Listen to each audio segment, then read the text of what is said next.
नमस्कार, बहुत बहुत स्वागत है आपका इस खास पेशकश में। मैं हूं आपके साथ ललित। तेज की तकरार, किसकी सरकार। जी हां, हम बात कर रहे हैं मध्य प्रदेश छत्तीसगढ़ के विधानसभा चुनाव 2023 की। तो आइए शुरू करते हैं। तेज की तकरार, किसकी सरकार।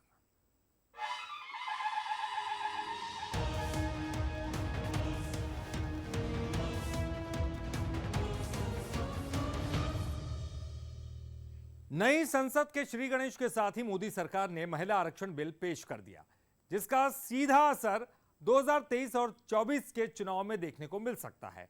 आधी आबादी को लेकर बीजेपी और कांग्रेस एक सुर में नजर आ रहे हैं। हालांकि इस पर श्रेय की राजनीति भी देखने को मिल रही है। भारत के संविधान का और संशोधन करने वाले the constitution 128th amendment bill 2023 को सदन में पूर्व स्थापित करने की अनुमति दी जाए। और इस तरह 128वां संशोधन बिल यानी महिला आरक्षण बिल पेश किया गया। नई संसद के श्री गणेश के साथ ही दशकों से अटका बिल लाया गया। प्रधानमंत्री मोदी ने इस दिन को ऐतिहासिक बताते हुए ऐलान किया कि इसे नारी शक्ति बंधन अधिनियम के नाम से जाना जाएगा। महिलाओं को अधिकार देने का, महिलाओं की शक्ति का उपयोग करने का वो काम, शायद ईश्वर ने ऐसे कई पवित्र काम के लिए मुझे चुना है। आज 19 सितंबर की ये तारीख इसीलिए इतिहास में अमरत्व को प्राप्त करने जा रहा है। महिला आरक्षण बिल लागू होने के बाद सीधे चुने जाने वाले जनप्रतिनिधियों यानी लोकसभा और विधानसभाओं में महिलाओं के लिए 33% आरक्षण लागू होगा। तो जाहिर है इसे मध्य प्रदेश समेत 5 राज्यों के चुनाव से जोड़कर देखा जा रहा है। आधी आबादी को साधने में जुटी बीजेपी लाडली बहनों को सम्मान राशि समेत गैस सिलेंडर, बिजली और आवास योजना की सौगात दे चुकी है। और इस बिल से मध्य प्रदेश में महिलाओं के साथ चुनाव में बीजेपी भी सशक्त होगी। अपार प्रसन्नता से मन भरा हुआ है कि निश्चित रूप से इस देश की आधी आबादी को राजनीतिक के क्षेत्र में काम करने का जो अधिकार मिलना चाहिए था, वो अब प्रधानमंत्री जी के नेतृत्व वाली सरकार पूरा करने जा रही है। लोकसभा और विधानसभाओं में 33% आरक्षण महिलाओं को मिलेगा तो निश्चित रूप से हमारे समाज की तस्वीर बदलेगी, हमारे देश को मजबूती मिलेगी। 50% आरक्षण स्थानीय निकायों में, ग्राम पंचायतों में जब हमारी सरकारों ने राज्यों में दिया है तो 50 की जगह 55% महिलाएं चुनकर आ रही है। बीजेपी इसे मोदी का विजन बता रही है तो कांग्रेस भी पीछे नहीं है। कांग्रेस का मानना है कि पूर्व प्रधानमंत्री राजीव गांधी का सपना साकार हो रहा है। हालांकि तंज कसते हुए ही सही, कांग्रेस भी इसे ऐतिहासिक कदम मान रही है। राजीव जी का सपना था कि देश की महिलाओं को राजनीतिक रूप से सशक्त करने के लिए महिला आरक्षण होना चाहिए, और उनके इस सपने के चलते उन्होंने पंचायती राज में महिलाओं को 30% आरक्षण का अधिकार दिया, और उस 30% को आगे यूपीए की सरकार ने, आदरणीय मनमोहन सिंह जी और सोनिया जी ने मिलकर 50% किया। 9.5 साल तक ये बिल पास नहीं हुआ, और अब जब मोदी जी को लगा कि देश भर की महिलाएं उनसे नाराज हैं और उनका साथ नहीं देंगी, तो वो बिल लेके आए। देर आए दुरुस्त आए, हम स्वागत करते हैं। महिला आरक्षण को लेकर बीजेपी और कांग्रेस भले ही एक सुर हों, लेकिन केंद्र के मास्टर स्ट्रोक का एमपी बीजेपी को फायदा मिल सकता है। अब देखना यह है कि आधी आबादी को साधने के लिए कांग्रेस क्या दांव आजमाती है। Bureau report, Bansal news. Ganjbasoda से सीएम शिवराज ने कांग्रेस पर जमकर निशाना साधा। वो कह रहे हैं कि कांग्रेस वाले घबरा भी रहे हैं। दिग्विजय सिंह ने एक ट्वीट करके धमकी दी है, वित्त विभाग के अधिकारियों को धमकी दी है, और ये कहा है कि पैसा कहां से आ रहा है। मामा कहता है छाती ठोककर, मेरे पास पैसों की कमी नहीं है।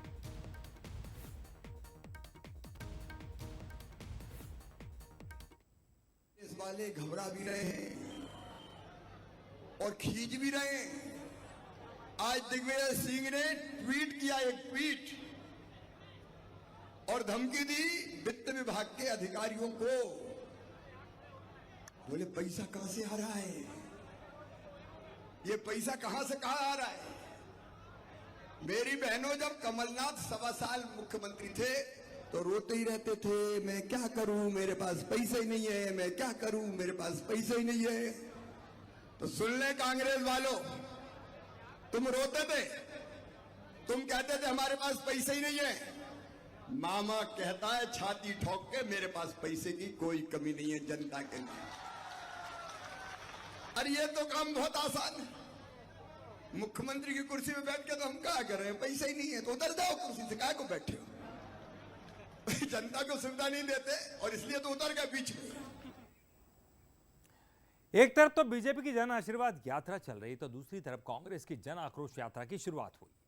प्रदेश के 7 अलग अलग जगहों से यात्रा की शुरुआत हुई जो 11,400 किलोमीटर की दूरी तय करेगी। ये यात्रा सभी 230 विधानसभा सीटों से गुजरेगी। इसी कड़ी में रीवा से भी यात्रा की शुरुआत हुई। महामृत्युंजय मंदिर से पूर्व नेता प्रतिपक्ष अजय सिंह, प्रदेश प्रभारी संजय कपूर ने हरी झंडी दिखाकर यात्रा को रवाना किया। यात्रा रीवा से सीधी उमरिया, कटनी, जबलपुर, नरसिंहपुर होते हुए रायसेन पहुंचेगी, जहां भोजपुर मंदिर में यात्रा का समापन होगा। अजय सिंह ने कहा कि जनता से जुड़े मुद्दों को लेकर यात्रा शुरू की गई है। पूरे मध्य प्रदेश में 7 यात्राओं की शुरुआत हो रही है। सभी यात्राओं मिलके करीब 11,500 किलोमीटर हम सब लोग चलेंगे। ये वाली जो यात्रा रीवा से शुरू हो रही है, ये रीवा जिला सीधी के बाद उमरिया, कटनी, जबलपुर, नरसिंहपुर, रायसेन होते हुए समाप्त होगी भोजपुर मंदिर पर। और भोपाल से खबर आ रही जहां बीजेपी से ममता मीणा का इस्तीफा सामने आया। मुख्य महामंत्री भगवान दास सबनानी को उन्होंने इस्तीफा सौंपा है। टिकट ना मिलने को लेकर ममता मीणा नाराज थी। बीजेपी छोड़ने पर ममता मीणा का दर्द भी छलका। वो कह रही कि पार्टी मेरे मां के समान है, मेरी उपेक्षा की गई। बीजेपी महामंत्री भगवान दास सबनानी का भी बयान सामने आया। वो कह रहे संगठन के आधार पर पार्टी चलती है, चेहरा नहीं, पार्टी मायने रखती है। दुखी मन से आज भाजपा को छोड़ा है, मैंने इस्तीफा दिया है। जितने भी प्राथमिक सदस्य था उसले से प्रदेश कार्य समिति और राष्ट्रीय किसान मोर्चे की कार्य समिति में सदस्य हूँ। इन सभी पदों से मैंने आज इस्तीफा दे दिया प्रदेश महामंत्री जी को और कार्यालय मंत्री जी को। तो लगातार उपेक्षाएं हो रही है। वैसे मैंने पार्टी को मेरी मां के बाद दूसरा स्थान मैंने इस भाजपा को दिया। हाँ, उन्होंने अपना त्याग पत्र प्रदेश अध्यक्ष जी के नाम से सौंपा है मुझे। मैं अध्यक्ष जी को सूचना कर रहा हूँ उसके कारण बातचीत बहुत सारी होती है। टिकट विषय का था उनका। देखिए, भारतीय जनता पार्टी मैंने कहा व्यक्ति नहीं, एक संगठन के आधार पर चलने वाला दल है। इसलिए पार्टी अपनी नीति, अपने कार्य पद्धति के हिसाब से आगे बढ़ेगी। उधर छिंदवाड़ा से भी खबर है जहां मोनिका शाह ने गोंडवाना गणतंत्र पार्टी को छोड़ दिया। मोनिका मनमोहन शाह बट्टी ने बीजेपी ज्वाइन कर लिया है। सीएम शिवराज ने उनको बीजेपी की सदस्यता दिलाई। अमरवाड़ा से बीजेपी प्रत्याशी हो सकती है मोनिका। और एमएलए मनमोहन शाह बट्टी की बेटी हैं मोनिका, तो हो सकता है कि उनको अमरवाड़ा से भारतीय जनता पार्टी टिकट दे दे। तो उन्होंने बीजेपी ज्वाइन कर ली है। गोंडवाना गणतंत्र पार्टी में थी और अब मोनिका शाह बीजेपी की हो गई। और पीएससी का जो मुद्दा है वो बीजेपी ने एक प्रेस कॉन्फ्रेंस पर उठाया तो कांग्रेस इसे भ्रम की राजनीति बता रही है। चुनावी साल में युवाओं के भविष्य से जुड़ा मामला क्या गेम चेंजर साबित होगा? इस खास रिपोर्ट में आपको दिखाते हैं। 1/4 ए लिख देता है, जो 12/52 का कोई भी गणित में हिसाब 1/4 नहीं होता है, उसको आंसर में लास्ट में 1/4 लिख देता है और उसके बाद भी उसको 4 में से 4 अंक दे दिए जाते हैं। छत्तीसगढ़ की सियासत में पीएससी का जिन एक बार फिर निकल आया है। चुनावी साल में बीजेपी पीएससी के बहाने कांग्रेस सरकार को घेरने में जुट गई है। बीजेपी महामंत्री ओपी चौधरी ने पीएससी में धांधली का आरोप लगाते हुए कहा कि गलत आंसर देने वालों को भी पूरे नंबर दिए गए, जबकि सही आंसर लिखने वाले को कम मार्क्स मिले। बीजेपी पीएससी परीक्षा में अपने चहेतों को पास करने का आरोप लगा रही है और इसकी सीबीआई जांच कराने की भी मांग कर रही है। हम सीबीआई जांच की मांग करते हैं सरकार जो बैठी हुई है उसकी जिम्मेदारी बनती है कि इस तरह की स्थितियां जो छत्तीसगढ़िया युवा भाई बहनों के लिए निर्मित हो रही हैं उस मामले में दूध का दूध और पानी का पानी करें। सीबीआई पर रोक इसीलिए भूपेश बघेल जी ने लगाया ताकि उनका माफिया राज 5 साल बदस्तूर चल सके। नैतिकता बाकी है तो बैन को खोल सकते हैं। इधर ननकीराम कंवर की याचिका पर हाई कोर्ट ने पीएससी से जवाब मांगा है, जिसमें अफसरों के रिश्तेदारों के चयन को लेकर याचिका लगाई गई है।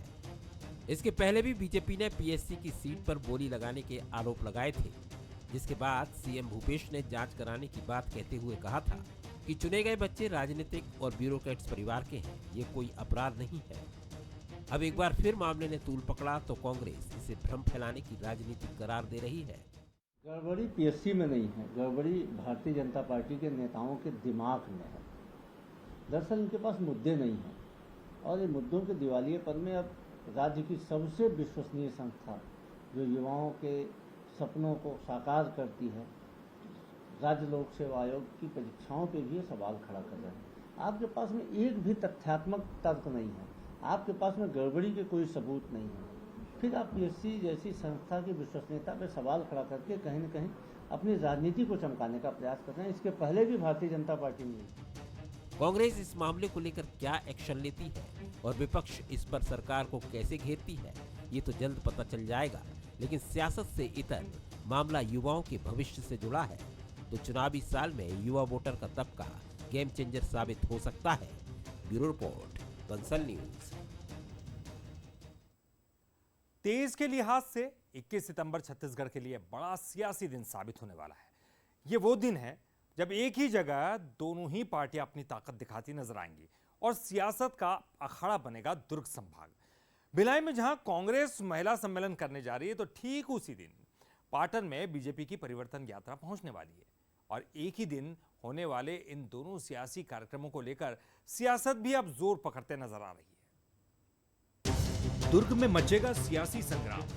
21 सितंबर को होगा घमासान। परिवर्तन यात्रा वर्सेस महिला सम्मेलन। 21 सितंबर को छत्तीसगढ़ का दुर्ग संभाग सियासी संग्राम का वो अखाड़ा होगा जहां बीजेपी और कांग्रेस अपनी ताकत और दांव पेच दिखाते नजर आएंगे। भिलाई में जहां कांग्रेस बड़ा महिला सम्मेलन करने की तैयारी कर रही है, तो ठीक इसी दिन पाटन में बीजेपी की परिवर्तन यात्रा पहुंचने वाली है। कांग्रेस के महिला सम्मेलन की तैयारियां अंतिम दौर में हैं। प्रियंका गांधी इस सम्मेलन में शामिल होने के लिए छत्तीसगढ़ पहुंच रही हैं। इस सम्मेलन में प्रदेश भर से महिलाओं के आने का दावा किया जा रहा है। प्रदेश में करीब 98 लाख महिला मतदाता हैं, लिहाजा आधी आबादी को साधने के लिए कांग्रेस पूरा जोर लगा रही है। ऐसे में बीजेपी की परिवर्तन यात्रा से सियासत भी गर्म हो चुकी है। मुख्यमंत्री भूपेश बघेल ने इसे लेकर बीजेपी पर तंज कसा और कहा कि परिवर्तन यात्रा का हश्र देखा है, जिसमें बड़े नेता ही नहीं आ पा रहे। अब परिवर्तन यात्रा का हश्र को आपने देखा कि न उसमें अमित शाह जी पहुंचे, न स्मृति ईरानी जी पहुंच पाई, और वैसी जो की यात्राएं चल रही है उसमें कोई बड़े नेता आ नहीं पा रहे हैं। कभी अभी हेमंता विश्व शर्मा आज आने की खबर है, कल सामंत जी के आने की खबर थी, तो बहुत ही ढीला ढाला उनका चल रहा है। लेकिन 21 तारीख को प्रियंका जी आ रही हैं और महिलाओं के लिए महिलाओं का बहुत बड़ा सम्मेलन भिलाई में होने वाला है।